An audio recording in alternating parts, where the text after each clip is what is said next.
Entre une jeune fille, surnommée la petite sirène et née avec des jambes collées, ou encore des humains quadrupèdes, aujourd'hui, préparez-vous à découvrir des personnes aux particularités incroyables qui vivent vraiment sur cette terre. 5 membres d'une même famille pour le moins intrigantes ont la particularité de marcher non seulement sur leurs pieds comme vous et moi, mais également sur leurs mains. Ces derniers, découverts sur la côte orientale méditerranéenne de la Turquie, près de la frontière avec la Syrie, sont en effet quadrupèdes. 3 d'entre eux se déplacent exclusivement à 4 pattes, les jambes tendues, tandis que les 2 autres peuvent faire quelques pas debout, la tête et les genoux fléchis. Une condition qui a déconcerté les scientifiques. Toutefois, ces frères et sœurs, dont un seul homme souffre en réalité d'une déficience génétique appelée le syndrome d'Ünertan, du nom du physiologiste turc qui l'a découvert. Depuis, plusieurs physiologistes, neurologues et psychologues ont examiné ce phénomène. Pour certains, ces individus quadrupèdes sont retournés à une forme instinctive de comportement abandonné au cours de l'évolution. Et pour cause, des scientifiques pensent que les premiers hominidés marchaient justement ainsi. Cependant, les chercheurs ne sont pas moins divisés pour expliquer cette anomalie. Les uns pensent qu'elle a été favorisée par les parents qui ont toléré que leurs enfants handicapés conservent en grandissant la position quadrupède. D'autres y voient plutôt une combinaison génétique rarissime. Quoi qu'il en soit, ce syndrome est pour le moins hors du commun, d'autant plus qu'il se caractérise également par un langage limité, un grave retard mental et une conscience de soi réduite. Né en 1999 dans le Maine aux États-Unis, Silo Pepin a attiré l'attention du monde entier en raison de sa maladie rare. La petite fille était en effet atteinte d'une anomalie congénitale appelée sirénomélie, plus connue sous le nom de syndrome de la sirène. Une condition qui porte bien son nom puisque Silo a les jambes collées, lui donnant ainsi l'apparence du personnage fantastique du même nom. Malheureusement, cette malformation a contraint la jeune fille à se soumettre à de lourdes opérations. La première est intervenue à l'âge de 2 ans quand elle a subi une greffe de rein. Silo en était dépourvu, ainsi que d'une large partie de son intestin, de son rectum et de sa vessie. D'ailleurs, le jour de sa naissance, les médecins avaient abandonné tout espoir. Ces derniers avaient alors estimé qu'elle ne survivrait pas plus de 10 jours.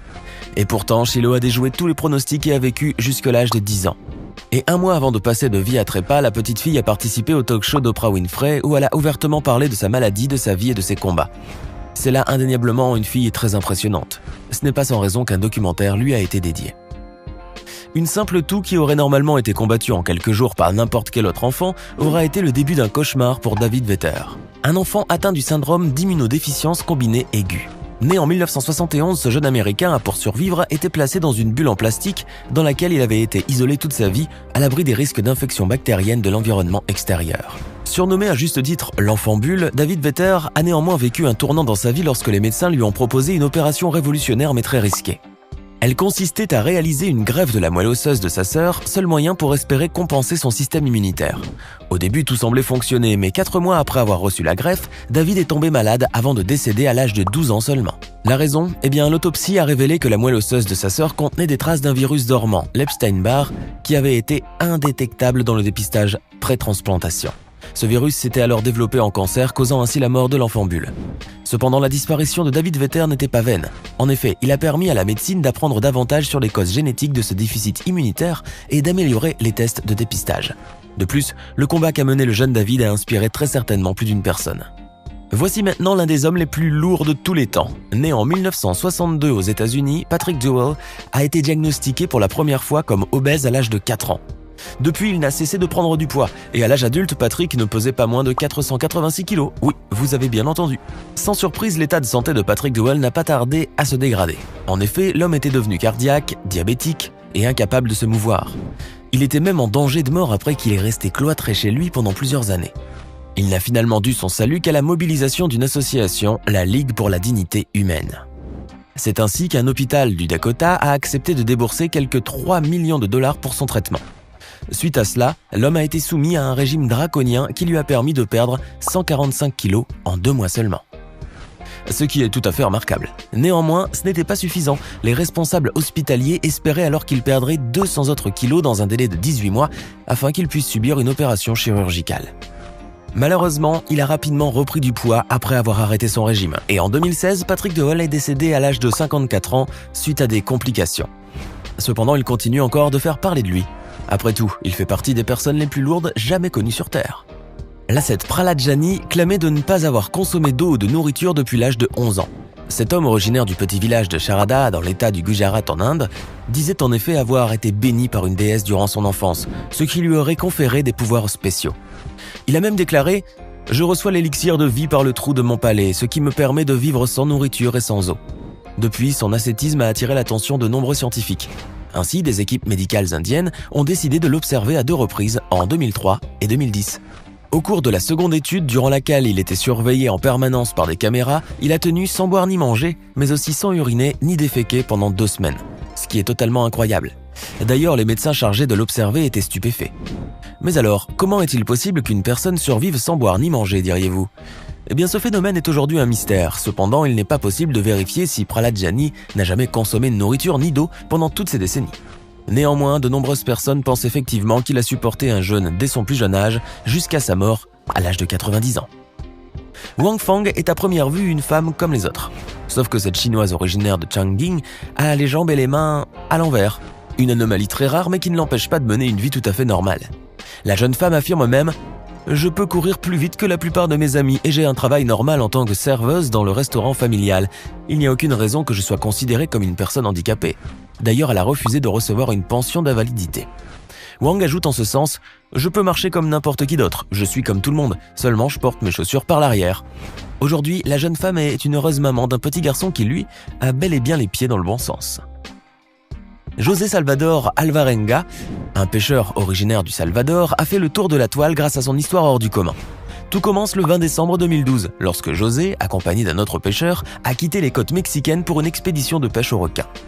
Malheureusement, tout ne s'est pas déroulé comme prévu puisque leur bateau, pris dans une tempête, a été entraîné vers le large. Au même moment, le moteur a lâché et les 2 pêcheurs se sont retrouvés au beau milieu de l'océan. Ils étaient alors contraints de survivre via un régime à base de poissons et d'oiseaux crus et en guise de boisson du sang de tortue et de l'urine. Un mode d'alimentation si peu appétissant que le jeune pêcheur en a succombé. José, surnommé à juste titre le naufragé du Pacifique, s'est donc retrouvé seul dans l'océan durant 13 mois. Au final, il a échoué sur les îles Marshall, soit à près de 12 500 km de son point de départ où il a été secouru et transporté à l'hôpital. Toutefois, de nombreuses personnes ont douté de la véracité de son récit.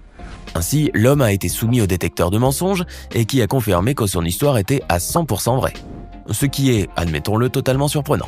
Néanmoins, le pêcheur a désormais la phobie de la mer et il est suivi psychologiquement. Lorsque Tiffany Geigel, originaire de New York, a vu le jour, les médecins ont annoncé aux parents que leur bébé était atteint d'une maladie génétique rare des os, connue sous le nom de syndrome de Jarko-Levin. Une condition qui en général est fatale pour les personnes atteintes de cette malformation. Et pourtant, Tiffany a réussi à prouver qu'elle pouvait avoir une vie longue et surtout normale. En effet, la jeune femme, décrite comme ayant 4 jambes, est âgée de 32 ans, et elle est même une danseuse professionnelle. En revanche, la jeune femme est constamment victime de railleries à cause de son physique atypique. Mais en dansant, Tiffany parvient à changer la perception des gens. Elle affirme justement « Quand les gens me voient danser, ils sont époustouflés. La plupart du temps, quand ils me voient, ils pensent automatiquement que je ne peux rien faire. La danse est ma façon de prouver que les gens ont tort. » Il faut dire que cette jeune femme est réellement remarquable. La légende de l'apnée, Herbert Nietzsche, détient le record de profondeur avec moins de 153,2 mètres en no limit, une discipline controversée en raison de sa dangerosité. Elle n'est plus pratiquée en compétition et elle est interdite de manière individuelle. Toutefois, lors de son exploit surhumain, en 2012, Herbert a été victime d'un AVC en pleine mer. En effet, lors de sa remontée vers 80 mètres, il s'est retrouvé entre le sommeil et le blackout et a raté l'indispensable palier de décompression prévu. Après avoir regagné la surface, il est retourné à 9 mètres de profondeur pour marquer son palier. Cependant, suite à cela, il a passé une semaine en coma artificiel et entre 3 et 4 mois sans pouvoir bouger de son lit. Néanmoins, l'homme qui ne manque pas d'air défie les diagnostics des médecins qui lui prédisaient qu'il ne pourrait plus plonger. Et oui, aujourd'hui, Herbert Nietzsche plonge encore. Il est décidément un véritable martien. La petite Runa Begum, originaire du nord-est de l'Inde, a fait le tour des médias à cause de sa tête anormalement grande. Elle est en fait née avec une grave maladie neurologique qui se traduit par l'augmentation du volume des espaces contenant le liquide céphalo-rachidien, provoquant une pression sur le cerveau. La circonférence de sa tête a ainsi atteint 94 cm, soit près de 2 fois plus que la normale pour un enfant. Ce qui a soulevé un élan de solidarité dans son pays et à l'étranger, notamment en raison de l'extrême pauvreté de ses parents. Un hôpital de New Delhi a ainsi accepté de la traiter sans frais. S'en est alors suivi une série d'opérations chirurgicales qui ont permis à la petite fille de réduire la circonférence de sa tête d'environ 40 cm. Cependant, comme certains médecins s'y attendaient, la petite fille n'a pas pu survivre longtemps. Elle est morte à l'âge de 5 ans. Une nouvelle qui a attristé un bon nombre de personnes à travers le monde. Wolfgang Kirsch, né à Berlin, est un homme hors du commun en raison de son corps entièrement tatoué. Même le blanc de ses yeux est teint en noir. Pourtant, la moindre petite erreur du tatoueur aurait fait perdre la vue à Wolfgang. Un risque que ce dernier était prêt à prendre car pour lui ces tatouages embellissent sa peau. Néanmoins, il est bel et bien conscient que son apparence hors norme attire l'attention des gens. D'ailleurs, il aime se faire remarquer, faire peur aux gens et être différent des autres. Mais Wolfgang ne s'est pas contenté uniquement de se tatouer, loin de là. L'homme surnommé Magneto a même mis des aimants sous sa peau, ce qui ne manque pas d'étonner plus d'une personne. Cependant, au salon du tatouage de Regensdorf, les visiteurs ont qualifié Magneto d'œuvre d'art sur pied, une opinion qui n'est probablement pas partagée par tout le monde. Maintenant, à votre tour de nous dire en commentaire laquelle de ces personnes qui existent vraiment sur Terre est selon vous la plus impressionnante. Hey! Savez-vous que nous avons des centaines d'autres vidéos disponibles pour vous? Commencez immédiatement une nouvelle vidéo en cliquant sur l'une de ces deux propositions et à demain, même heure, même chaîne pour de nouvelles découvertes.